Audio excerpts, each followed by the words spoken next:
Hello and welcome to this episode of the Ankylosing Spondylitis podcast. Today's episode is going to start off a little bit different. You're going to have it come up in a little bit. I'm talking with Michael Mallinson, and my recording software decided to cancel out on me, so I had to use Zoom. And the results, well, they're okay. So I hope it does Michael some service. He's such a good and informative guest. But first, make sure to go over to spondypodcast.com and sign up for the whenever I feel like sending it out non-standard newsletter that I create.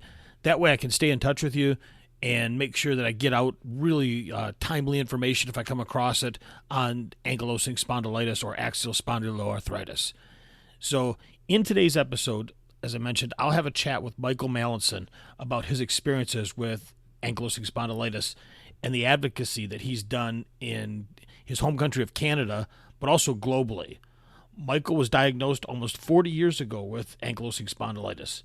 In addition to a long personal history, Michael has served as an advocate for patients with ankylosing spondylitis. Michael is a past president of the Ontario Spondylitis Association, was a founder and past president of the Canadian Spondylitis Association, past board member of the Arthritis Alliance of Canada, and a volunteer in the arthritis community. Michael currently devotes a lot of his time as a volunteer with the Axial Spondyloarthritis International Federation, of which he is a past secretary. So with that, enjoy.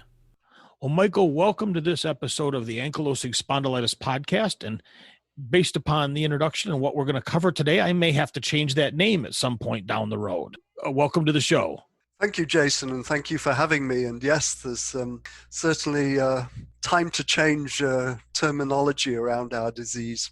Well, I was diagnosed 35 years ago. Things tend to change slowly. So hopefully I'll get around to figuring that out and what I want to do and how we structure it. But, you know, you and I met through a forum on Facebook that deals with ankylosing spondylitis and the whole disease structure itself. You've made multiple posts that have been met differently with people's reactions on why the correct terminology might not be calling the disease itself ankylosing spondylitis, but maybe better off calling it axial spondyloarthritis. Tell me a little bit about that. Well, I understand why people are married to the name ankylosing spondylitis, because like you, that's what I was diagnosed with, and after my disease onset 40 years ago. But times change and technology changes. And also the name ankylosing spondylitis was never a universally used name and still isn't. In many parts of Europe, especially German-speaking countries, the disease is referred to as Mobis Bechterew or Bekhterev. In Russia, for example, it's named after Bekhterev, who was a Russian doctor who documented, not the first to, document some of the symptoms of ankylosing spondylitis, but it's also been called Marie-Strumpell disease as well, after two researchers who described the disease. But what's more important from our point of view is that axial spondyloarthritis is very difficult to diagnose. Originally, it was diagnosed by X-ray, radiographically. So back in 1973, people recognized that there was a very common association with the gene HLA-B27 and spondyloarthritis. And looking into that further, they started seeing that people with axial spondyloarthritis, or then called ankylosing spondylitis, had this radiographic stage. And that was used as a diagnostic tool. There is no diagnostic criteria for our disease, but there's lots of different classifications. So if you had radiographic sacroiliatis and you displayed some other spondyloarthritis symptoms like family history or morning stiffness, etc., you were diagnosed with ankylosing spondylitis. But then MRI came into being in the 1970s, and by the 1980s it was out there in the general hospital population and in general use. And people who could read MRIs very well started noticing that if they were taking an MRI of the sacroiliac joint, they could see sacroiliatis. But was this the same as the sacroiliitis evident by X-ray in ankylosing spondylitis? And there was a long debate about that, and that debate really wasn't resolved until the last year or two. So it's now understood that what we call axial spondyloarthritis is a continuum of disease from what had been called non-radiographic axial spondyloarthritis through to radiographic axial spondyloarthritis. So it's all recognized as one disease. And the important thing about that is that to exclude people from patient organizations, from help and support, from the treatments available for ankylosing spondylitis because they have non-radiographic axial spondyloarthritis is extremely unfair. The disease burden is the same. Somebody with non-radiographic axial SPA has exactly the same symptoms, the same pain, the same stiffness, the same mental issues as somebody with ankylosing spondylitis. There's a further important part, and that is that we know from a lot of evidence that the earlier the treatment, the better the outcome for the patient. So if you're waiting 6, 7, 8, 9, 10 years for a diagnosis and you don't get onto a treatment plan until you're sort of 7 or 8 years into your disease progress, that's pretty serious, because by then you could have disfigurement, you could have kyphosis, you could have fusion, etc. That could have been prevented if you had been diagnosed earlier and treated earlier. So with the X-ray, the big problem was that it takes about 7 or 8 years for sacroiliatis to show up on X-ray. An MRI can see that sacroiliatis after about 18 months or 24 months from disease onset. So it's evidently better to get people on a treatment plan 18 or 24 months after disease onset than 7 or 8 years. And so, as I say, I think the terminology is important to being all-inclusive of the full spectrum of disease and to include those people who are diagnosed with MRI imaging in our discussion about axial spondyloarthritis and ankylosing spondylitis. When you and I discussed this, now, obviously you're in Toronto area in Canada. I'm here Yes. just across the lake in Michigan. And when I was diagnosed, I was 14 years old, had pain from about 9 or 10. It had always been attributed to, quote unquote, growing pains. And when I went and saw my rheumatologist for the first time in 1984, he asked just a couple of basic questions and said, tell me about this, this, and this, this, and this. And he goes, you have ankylosing spondylitis. Now let's do the testing to prove what I think is going on. So for me, in my mind, in my process, it was always, you went to a rheumatologist, they asked you a few questions, you were diagnosed. They then did an MRI, which was a newer process, but he did x-rays and then an MRI, blood work, and boom, you've got ankylosing spondylitis. Yeah. Then I never met anybody else that had ankylosing spondylitis. So I didn't know that anybody else went through these 7, 8, 9, 10, 20-year battles. So when I started hearing that from people, I was like, wow, that's amazing. I had no clue that even existed. It was really an eye-opener for me. Well, maybe you're one of the lucky ones, but on the other hand, if you started with symptoms at 9, which is not altogether unusual, and weren't diagnosed until you're 15, the 6 years there where you might have had more mental relief, Sure. because you could have known that it wasn't just in your head or just, growing pains or something. And one of the things that you didn't quite address there, didn't touch on, is the male to female ratio, because females are notoriously bad at being diagnosed, and that doctors used to think of ankylosing spondylitis as a men's disease. I'll come back to that in a moment. To a degree it is, but women take 2 years longer than men on average to be diagnosed, and part of it is because many of them were diagnosed erroneously with fibromyalgia instead of AS. So when you're showing all these symptoms of pain and stiffness, etc., uveitis, your doctor isn't up to date and doesn't know about ankylosing spondylitis, as many GPs do not, then it's going to be a long a long, long journey to diagnosis, especially if people are looking for other reasons like fibromyalgia or endometriitis or something in women. Well, and it was quite interesting. And again, a lot of my interaction with people is online. So one of the people mentioned something about women having degenerative disc disease. One of the things mentioned I saw online quite relevant was all these women kept coming back and saying, I have degenerative disc disease. And I started wondering, I says, well, is that really the case? Or were you diagnosed with that beforehand, along with saying you had fibro or something of that nature? And then a third diagnosis of, oh no, you have non-radiographic, or you have ankylosing spondylitis, it's radiographic. And really you don't have a degenerative disc disease. It's just a function of what's going on with the ankylosing spondylitis, with the axial spondyloarthritis. Well, yes, and I understand the difficulty for women because, doctors don't know a lot about ankylosing spondylitis to begin with, and never mind the term axial spondyloarthritis. And of course, women present a little differently than men, even with ankylosing spondylitis. For men, it's usually in the sacroiliac joints, whereas women, they often start with pain in their hips and shoulders. So it doesn't actually first present axially. So what's a doctor to do if they don't know that?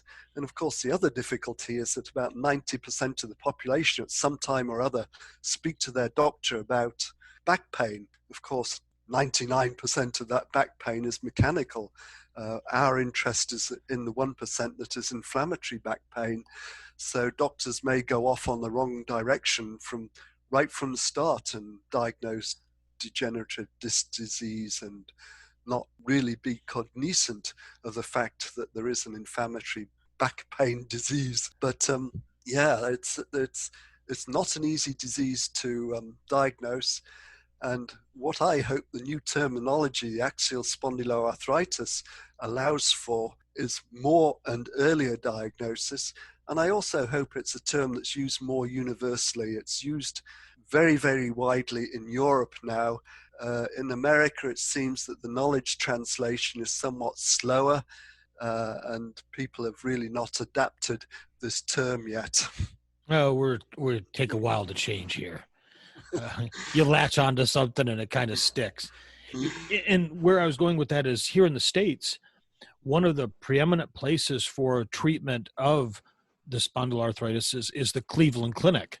And you made a very good point that I hadn't even paid attention to until I went and looked at the website, was Dr. Khan, who is a very well-known expert in this disease and an author. His first book was just Ankylosing Spondylitis. It was, yes. His second book was then Ankylosing Spondylitis - Axial Spondyloarthritis. Now his third book, his most recent one, is just Axial Spondyloarthritis. He's taken a more holistic or a much larger, say 30,000 foot look at the disease and said, here's what we have. And as you pointed out, it's kind of removing that term of ankylosing spondylitis and trying to make a more, not generic, but a more universally used term. Well, it is a more universally, or it has the potential to be a more universally used term. And it also gets rid of this term non-radiographic axial spondyloarthritis, which is quite a mouthful.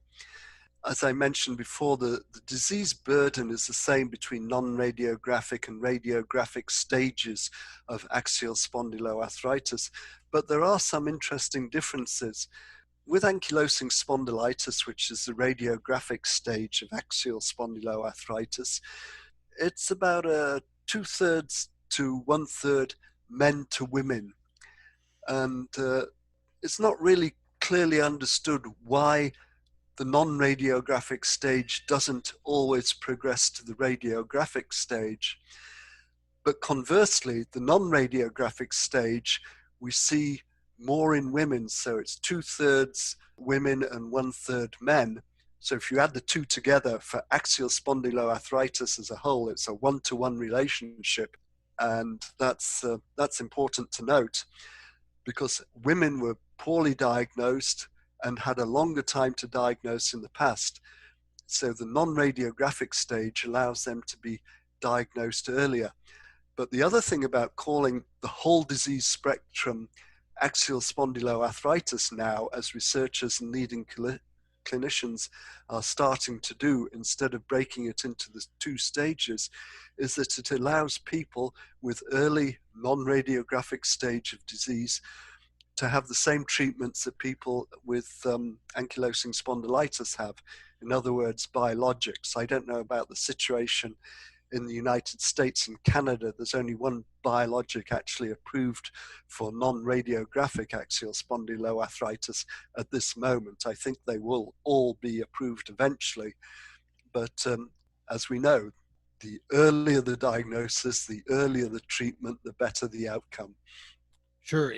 And as we mentioned biologics, there's been debate raging across a lot of places. And personally, I think the debate is driven by money, but which many are. But there's that new class coming out, which are biosimilars. Think of biosimilars as a generic for a name brand medication. So there's a huge, I don't know if there's a huge price discrepancy between a biosimilar and the name brand, as far as, when you and I as patients look at the medication costs, but I know there's a lot of dollars on the line for the manufacturers. So have you noticed in the Canadian side that there's been a lot of acceptance of the biosimilars from patients? How has it worked on there? Because I've not even had a biosimilar ever offered to me here in the States. Well, it's interesting. In the States, you have a very, what is it, devious, corrupt, something medical system when it comes to the payment for medications. So in the States, you do not see a big price difference between the originator biologic and the biosimilar of that biologic. In Canada, it's a much, much more pronounced difference. So, for example, if I look at Humira, well, that's not a good example. Let's look at Remicade, the etanercept. The actual biosimilar is about half the price, maybe 60% of the price of the originator. And so that's pretty significant. And it's why there's been quite a discussion in Canada about the uptake and the acceptance of biosimilars. We unfortunately were subject to some misinformation, propaganda, in fact, from some of the pharmaceutical companies. I won't name them, but they were the ones whose biologics were coming off patent first. And they were telling patient organizations that these biosimilars were not the same. They were similar, but not the same.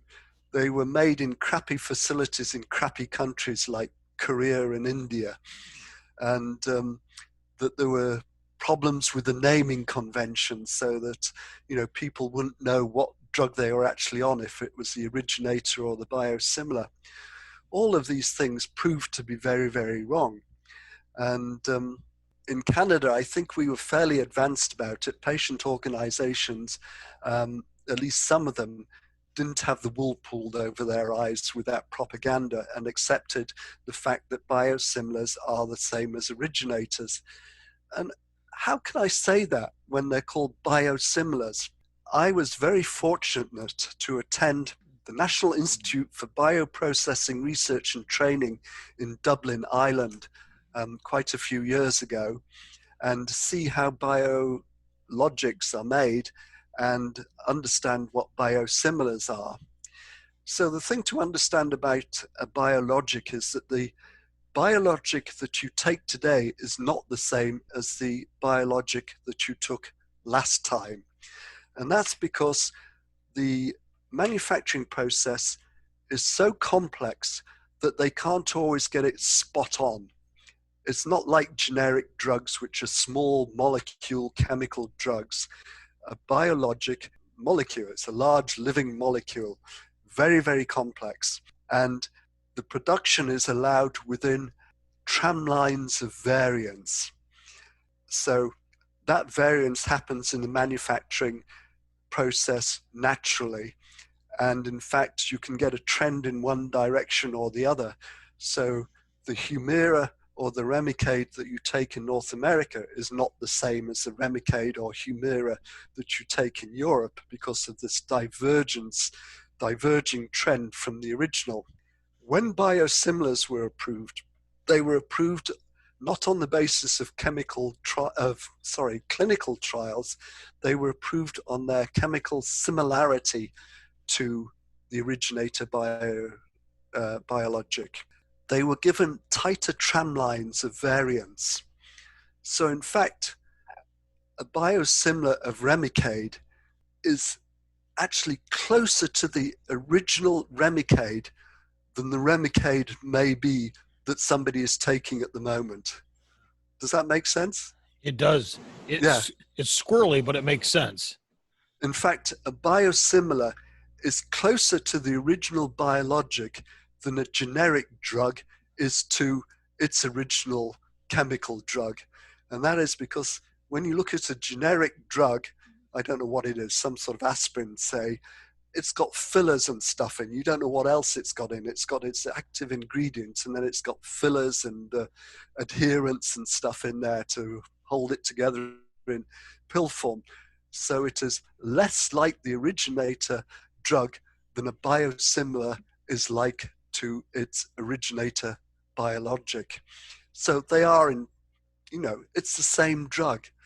If you were taking Remicade and you go on to Inflectra, which is one of the biosimilars for Remicade, it's all the same drug. There is no difference that is of any significance whatsoever.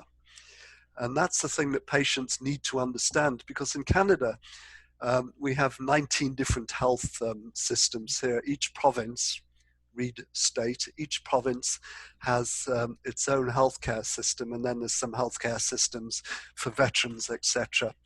But each province within its healthcare system has a drug formulary, and they decide on which drugs are going to be made available, and they negotiate the prices in conjunction with the other provinces with the manufacturers.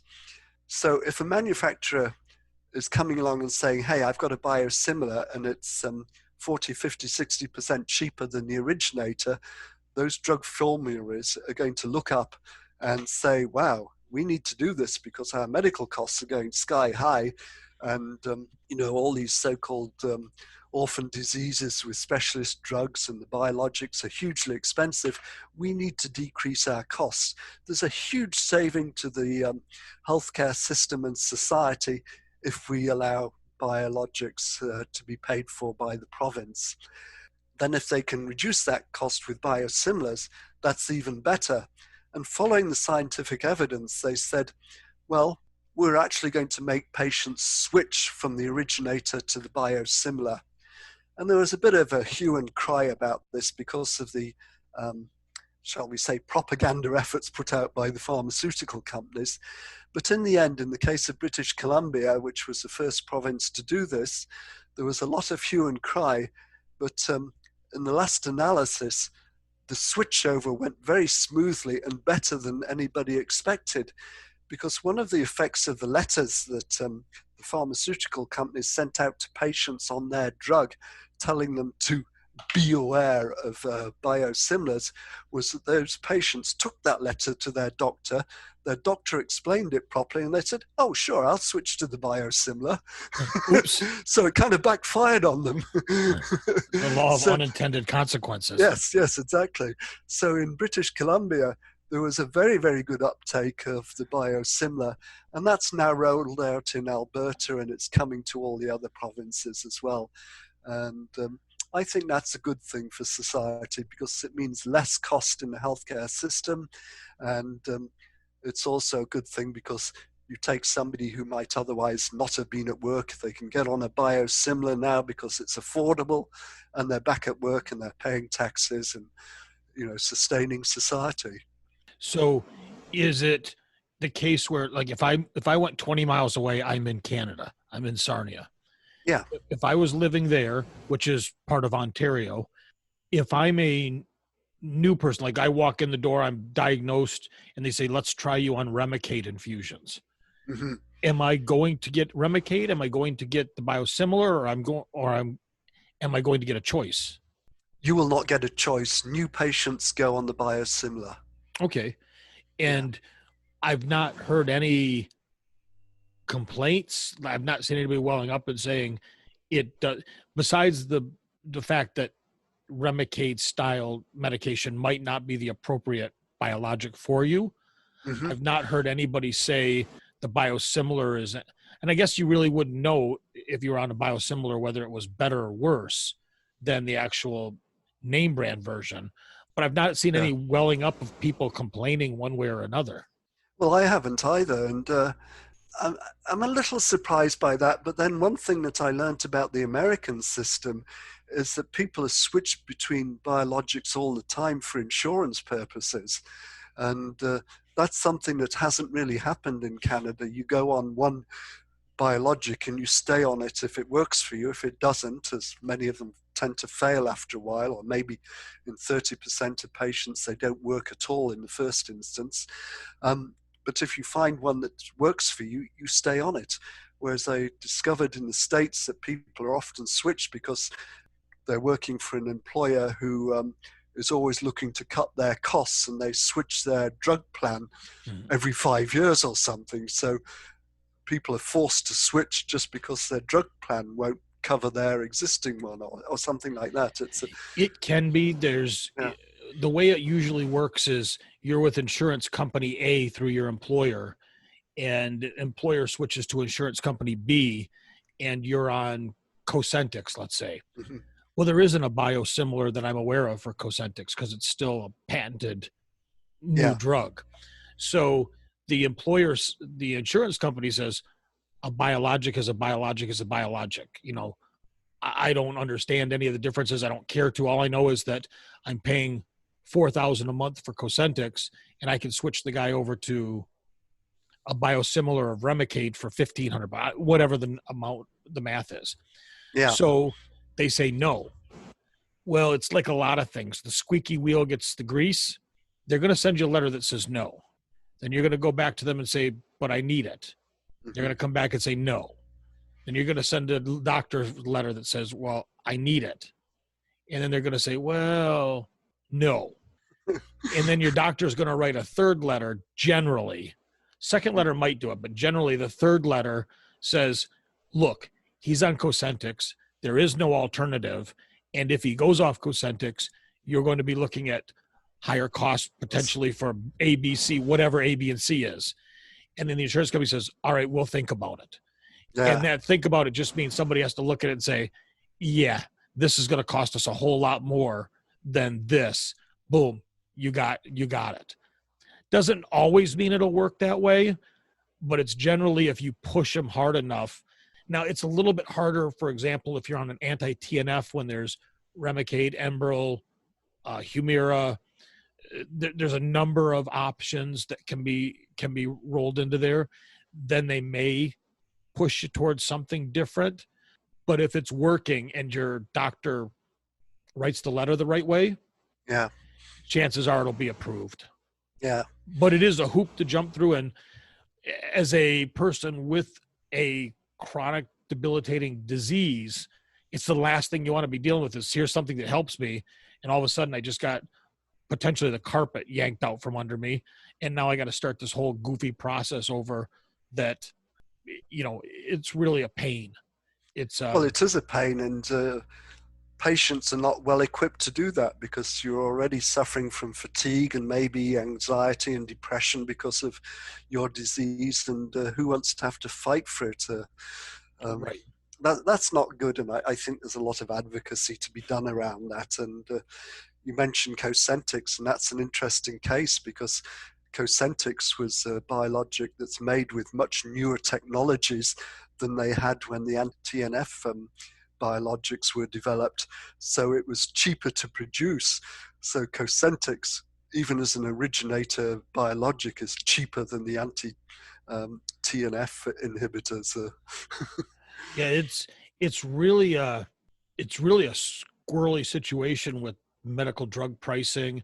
Looks at it in the States, and again, I never took Remicade. I took both Humira and Enbrel, and Cosentyx is more expensive than either one of those Oh, in the interesting. States.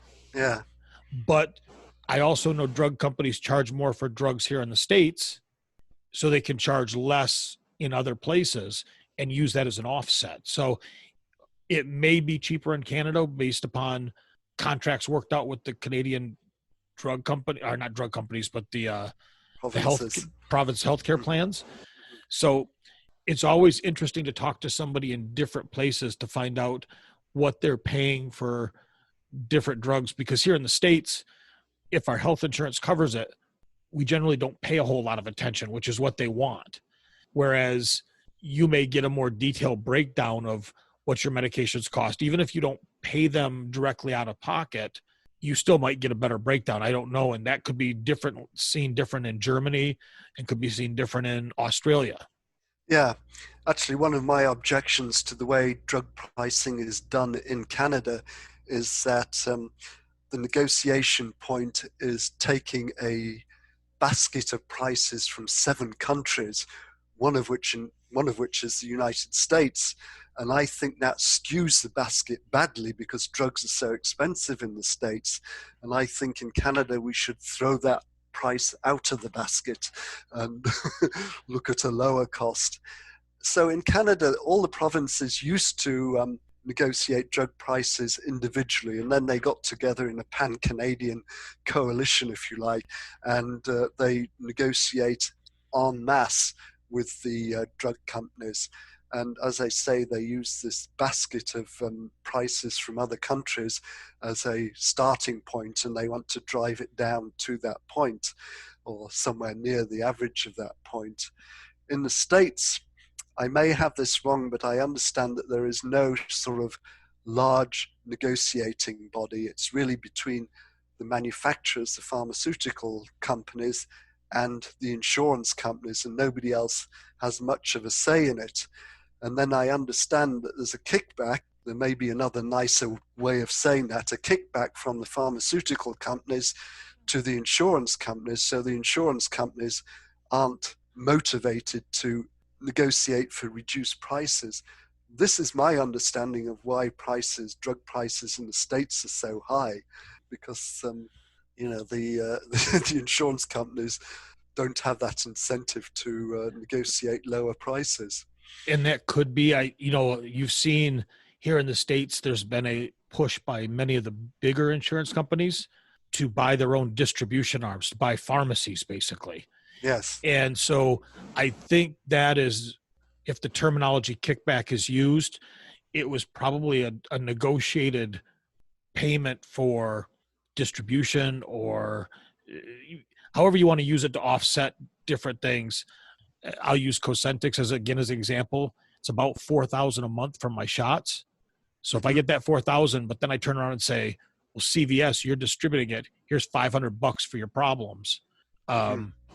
If I'm the insurance company and I buy CVS, that all comes back to me and my corporate, basically, bottom line. Yeah, that is a very expensive drug in the US. In Canada, it's about 1,000 Canadian dollars a month. Wow. The Canadian dollar is worth whatever, Yeah. It's about $700-800 American. American, yeah. So that's a huge difference. Oh no, when I took my first, with Cosentyx, they do a loading dose of 5 shots over 5 weeks. Mhm. So at that point, I got the first dose of the mail, and it had the price printed on it, if you want to say, and the first dose was $4,300, and that was for 1 shot. Oh my And goodness. so if you did 5 of those in 5 weeks, you're talking $22,000 Yeah. American. Yeah. No, that's expensive. And I once had a conversation with the 2 guys who discovered TNF inhibitors. I'm trying to think of his name now. So it'll come back to me in a moment. But they developed this, and then it was sort of public property, and then the pharmaceutical companies got patents on it, etc. So what these guys were saying to me was that they were disappointed that biologics weren't more accessible. and weren't more widely available. I guess they thought that the prices were extremely high. And I understand there's always a lot of cost in bringing a drug to market, and then your patent runs out all too soon. But still, there are cheaper ways, especially with technology these days. You know, I was talking about those tram lines of variants. Mm-hmm. Back in 2000, when the TNF inhibitors had been developed, they had machinery to measure that variance, right? The machinery that measures that variance now is 1,000,000 times more sensitive and accurate than the machinery, the technology that they had just 20 years ago. Yeah, So the technology has moved tremendously. So these drugs can be made a lot more cheaply now, and that's why I think biosimilars are safe to take, because they're measured much more accurately. They are the same as the originators. They're produced by some of the major pharmaceutical companies, like Merck and Pfizer and what have you. So it's just going back to your original question about biosimilars. I see nothing wrong with them, and I think patients should accept them, because patients' premiums are going to be lower if they're paying less for biological intervention.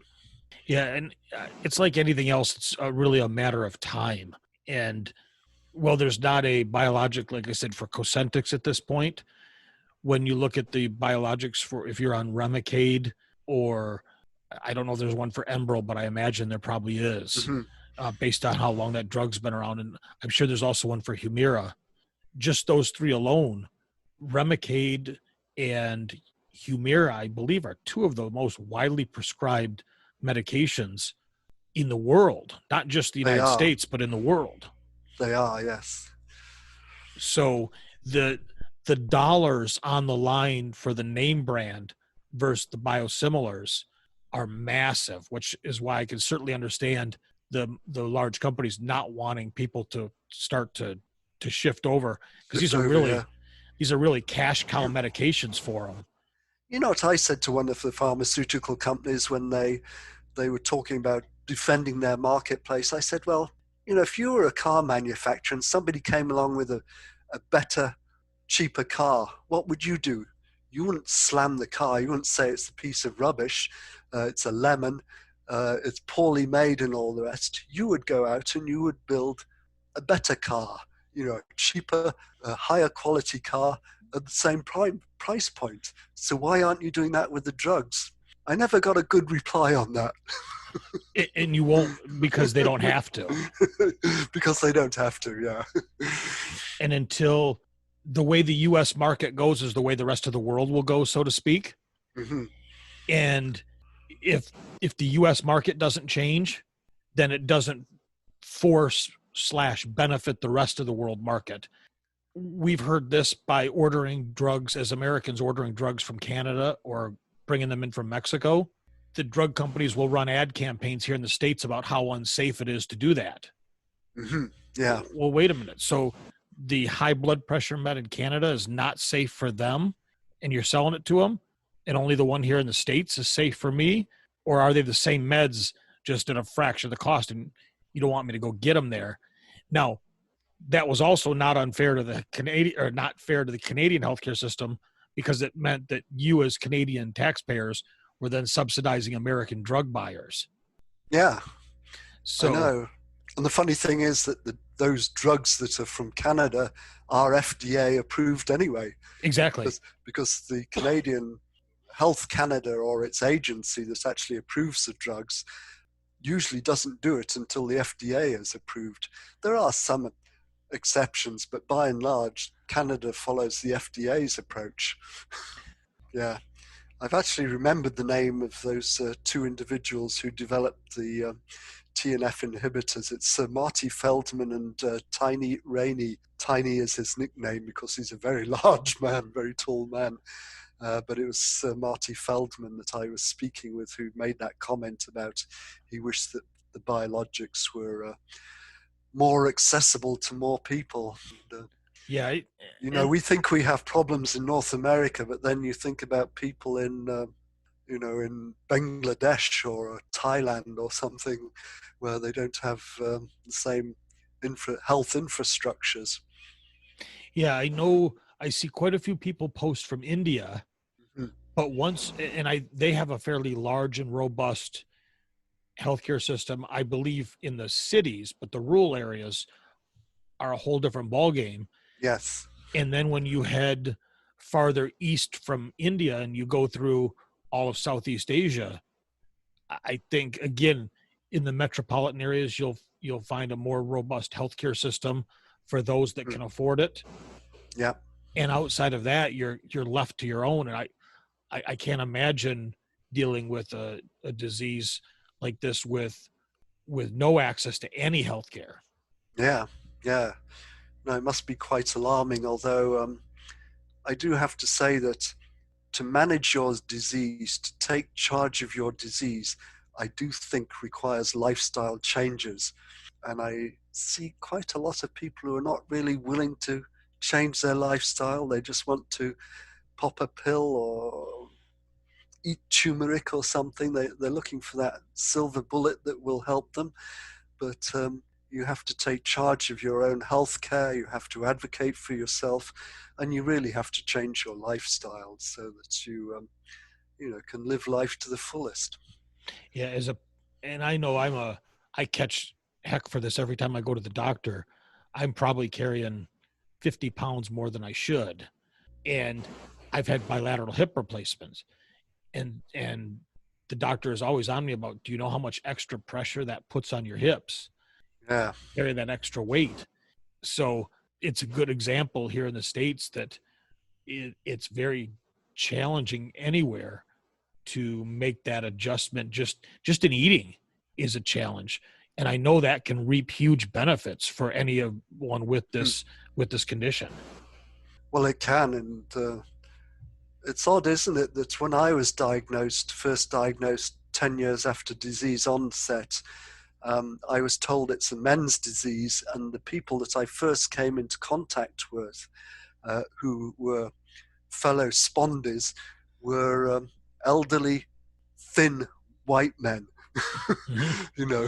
But that's not the profile at all. I know over my years running the Canadian Spondylitis Association that the new demographic is largely female, and they're certainly not thin old white men. I was told that now my doctor did say that women could get it, Mhm. but he said it's generally not as bad, which we know is not the case. Yeah, women's disease is actually worse than men's disease by empirical study. Yeah. He mentioned at the time that it was primarily a disease of people with Mediterranean descent. And I thought, and then it was funny because the first person I met that had ankylosing spondylitis was from Israel. Mm-hmm. And I said, okay, that just cemented that concept to me. Yeah, yeah. And then all of a sudden I'm like, wait a minute, why are all these people from England getting this disease? Because that's certainly not a Mediterranean. And it just kept saying, okay, we chip away at this. And now that rheumatologist I had he just retired last year. And last time I went in to talk with him, we had a long conversation about this. And he goes, man, that disease has changed. He goes, this is one, he says, as a rheumatologist, there's a lot I have to know and a lot I have to keep up on. But he said, ankylosing spondylitis has kept me on my toes for the last 35 years, probably more than any other condition, because every time you turn around, there's something new coming out. And I have to determine, is this applicable? Is it just a study? Is there something anecdotal he says, you're always having to determine how this fits into your patients. Does it fit into your patients and where you're going with this? So he was really forthcoming about just saying how much it's changed and how much he's had to rethink his practice. Well, he's right. I mean, there are many, many rheumatologists who don't know very much about axial spondyloarthritis or ankylosing spondylitis. And look at how it's changed in the past 30, 40 years. When I was diagnosed, I was told that the prevalence of it was 0.1% of the population. We know that to be wrong. I was told it's a man's disease. We know that's wrong. So the actual prevalence of axial spondyloarthritis and spondyloarthritis in general, so taking the group of diseases, is now understood to be as common or more common than rheumatoid arthritis. So we're talking about 1% of the population, 1.5%, not 0.1%. And we're talking about the involvement of a lot of women who previously were ignored. You know, I know of one patient, female patient, who was told that, oh, you just have achy female disease or something. Totally irresponsible diagnosis. Yeah, there's so much in the way of this disease that, as you said, you've got 2/3 of one type, which is just as debilitating, affects women, and 2/3 the other, and there's crossover, and everybody that has non-radiographic won't develop into radiographic, but everybody that's got radiographic at some time started off in the non, and it just kept progressing. And so the one thing I like to say about this disease is it's the disease that keeps on giving. And just as soon as you think you might know something about it, or that something's concrete, be prepared. That means it's likely to change. Well, I mean, not everybody who progresses to the radiographic stage will actually progress to fusion either. Correct. So that's a little confusing. And anyway, yes, it keeps on giving, except a few of us lucky ones that I would say my remission has been ongoing for years and years now. Don't ask me why. You know, it's interesting. The old adage of that at some point the disease burns itself out or lessens in severity, that's kind of true. And why I say that is, the reason it's true is because my SI joints have fused, my lower back is fused. So once the fusing is done, that pain is mitigated, that pain is lessened. Mm-hmm. So that's kind of it burns itself out, so to speak, is that it's got nothing left to fuse. And that's where the great amount of pain comes from. So I've tried to tell people that, I said, if you can progress through that fusing, if your body progresses through it, the pain can change for you, but there's no set time. It's not like it's not like, oh, you're 20. So by your 40s and 50s, you should be fused and the pain will change. Yeah. You might never be through with fusing because it might be such a slow fuse that you may never be done with it. Or you could be done in your 30s if it's such a severe onset, or 40s. I mean, there's just no way to set an age time frame to it. There isn't, I think that's frustrating to people. They want to know how to control it. And I just try to always tell them, you kind of just have to accept what it is. And if you can do that for your mental health, that will really help you in dealing with the pain that you're going to continue to encounter. Well, yes, I find it very depressing in many of these Facebook groups that people are saying, oh, I've just been diagnosed and what's going to happen to me? And then the response is that, well, you've got it, it's a life sentence, it's only going to get worse. That is just so untrue. It's true for some people, but not for others. I'm a case in point. I went through 10 years of hell before I was diagnosed. The diagnosis for me was a huge burden off my shoulders. I suddenly understood that this wasn't just in my head, that other people had this disease, that there was a name for it, there was a course of disease, there were recommended treatment options. So getting the diagnosis was half the treatment. Mm-hmm. And I think people who say they've just been diagnosed, they're lucky because now they have the diagnosis. They know it's something. Now they can control it, or they can start to control it. How do they control it? Well, it's that famous ASAS, the Assessment of Spondyloarthritis International Society, and EULAR recommendations for the treatment of axial spondyloarthritis. And you have the NSAIDs, you have the BMARDs, including biologics. And in this left-hand column here, I'm showing this to you on video. It says education, exercise, physical therapy, rehabilitation, patient associations, self-help groups, and to that I would add diet. Not that there's any secret diet, but you do have to be careful to make sure you're not eating junk. I mean, that's just common sense. But education is a treatment option that you can take into your own hands.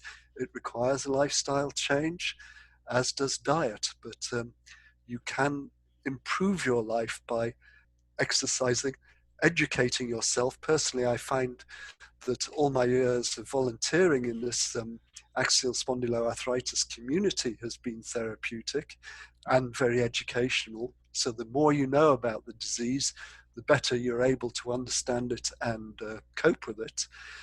And then exercise is necessary to stop kyphosis, the bending forward of the neck, and to maintain flexibility and range of motion. And then there's recreational exercise that you do for fun. So I'll put a plug in for Walk Your AS Off, which is ongoing during the month of May every year, but it's great. Walking is fantastic exercise, and it's really, really fantastic to see people who couldn't really get off the couch and make it to the front door, through Walk Your AS Off. They've persevered, they've got to the front door, then they've got to the front garden gate, then they've got to the end of the block, and now they're walking, 5, 6, 7, 10 kilometers a day. It's fantastic. It is possible. Yeah, you don't have to get up and run a marathon your first day. Oh God, As you said, no. if you walk Take across the apartment or walk across your living room 2-3 times, and that's the extent of what you can do, that's great. Yeah. You don't have to go and lift heavy weights. If you go to your kitchen and get a big can of tomato sauce or whatever it is and pick that up over your head 4 or 5 times, and that's the best you can do, that's a start. That's fantastic. It all starts with just committing to moving. Everything else will fall into place. Yeah, because any activity is better than no activity. And as they say, sitting is the new smoking. That applies to everybody, not just people in our community, but it's true of people in our community. Please don't just sit there and feel sorry for yourself. I know it's hard to get over the mental aspect. If you have a significant other, engage that significant other in your quest to build a better exercise regime and to eat better. They may have to exercise tough love on you sometimes. I wouldn't have survived my 10 really bad years without my wife, kicking me in the backside from time to time and saying, you can't just sit there and stare at a wall all day, Michael. You have to do something. So well, that's true. That's my attitude. That is so true. And if you're diagnosed now, just having access to something like a biologic, which can allow you to feel better, to control that inflammation, to get moving. I always tell people I'd like to take a side picture. Sometime I'm going to do that. Take a side picture of me standing on my cane, hunched over, and say, when you're feeling good about that biologic, you say, I've been on it. Where I was going with this, the one that drives me nuts is when you see somebody that says, well, I took a biologic for 2 years. I felt good, so I stopped. Oh, no, yeah. that's crazy. That's not how they work. And your doctor should have smacked you upside the head for saying that. Yeah.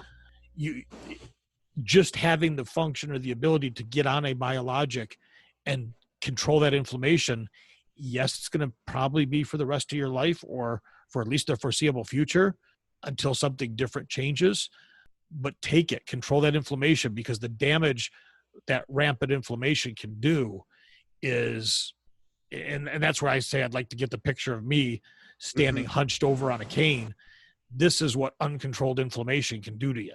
Yeah. No, I understand that, and people shouldn't avoid anti-inflammatories if they are experiencing a lot of pain. It's necessary to stop that deformity, or at least try and slow down the progression of it.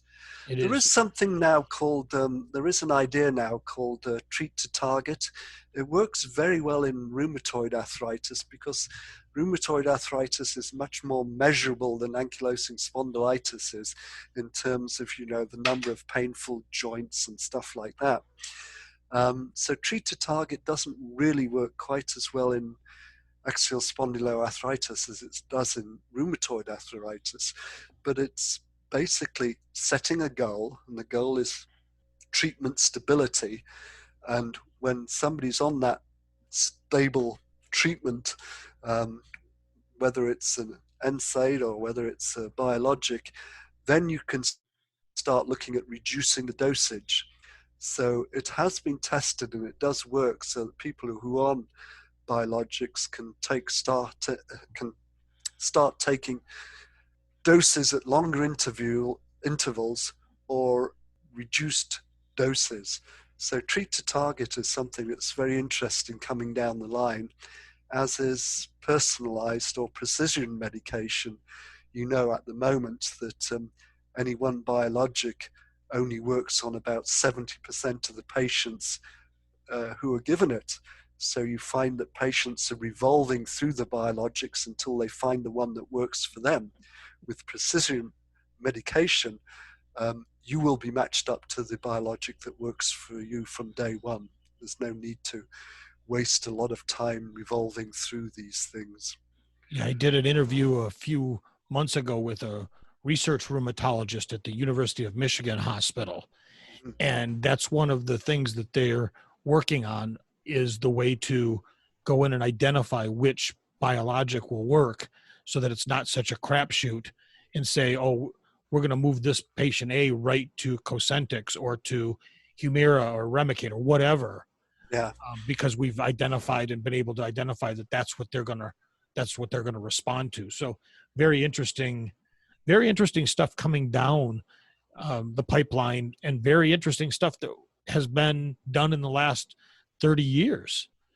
Well, it is, and that progress is ever accelerating. Now we're looking at JAK inhibitors and other inhibitors that are given in pill form. You don't need an infusion, you don't need an injection, you just take a pill.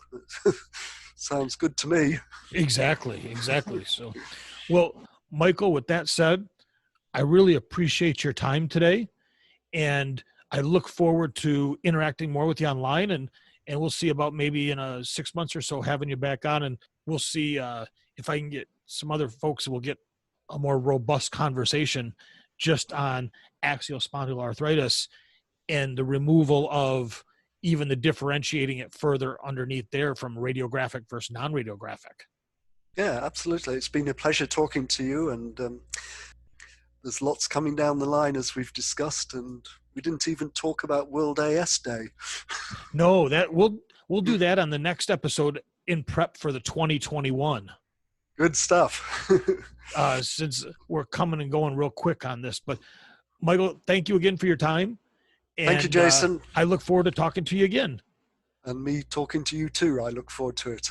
You take care, sir. Yeah, same to you. Bye-bye. Okay, bye.